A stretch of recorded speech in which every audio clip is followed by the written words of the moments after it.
I couldn't run. I knew that. I knew it was desolate.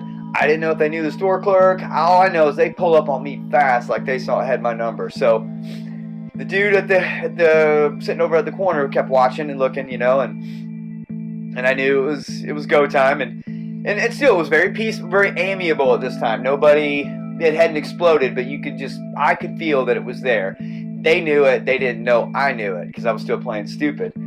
I'm happy I did this, and that's why I'm sharing this video, is because it threw him off of his game. That's all I had. But anyway, so I pull into the store, not paying really much attention. I'm exhausted. It's probably, I don't know, 9 o'clock at night. It was a pretty big store in a pretty little town, and it was pretty desolate too. So it was kind of awkwardly large. It was awkwardly desolate for how large the store was. And so I pulled in, and immediately a car pulled beside me.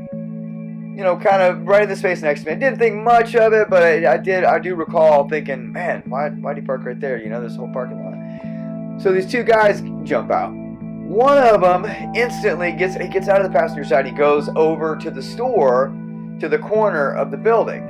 And the front of the store would be if he looked over his left shoulder. So he started looking over his shoulder to the left, looking over to the right. And I thought that was weird too, and I started paying attention, and the driver jumps out, and man, he gets right up on me. He's like, "Hey man, how you doing? What's going on? What's going on? Hey, where you been? What's in that?" And he keeps touching my luggage, my tour text. And I knew right on top of the one he kept pointing at and touching as he was talking to me, what my pistol was in there, and it was right on top, but it wasn't racked, it wasn't hot, anything, so that would be kind of useless. And these guys would tear me up. I mean, they were pretty big dudes, and I started thinking, you know, and he kept asking me questions. I told him I'd come from Colorado, and of course he started asking me about marijuana, and because it's legal there now, and all these things. And he started talking about the bike, but he didn't care about the bike. You could tell he didn't care about me. He didn't care about Colorado.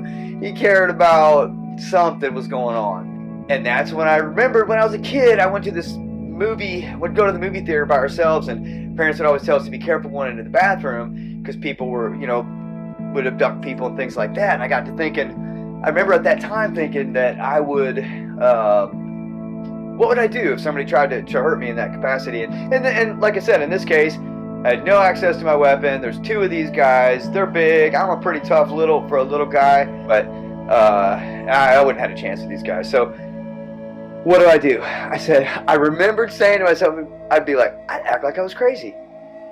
And that's exactly what I did.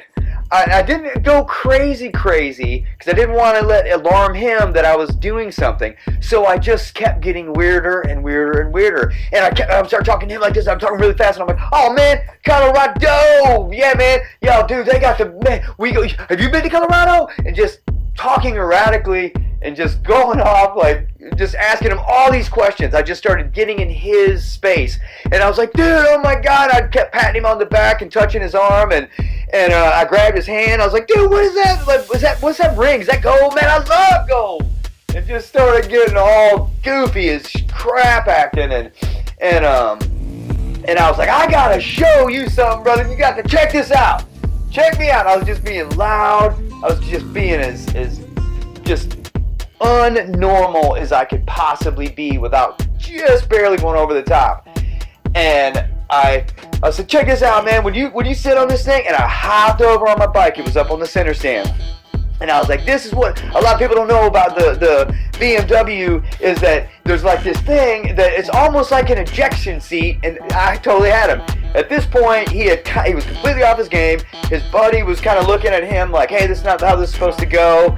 And my helmet was through my arm at the time, and my bags were unlatched, but they were closed.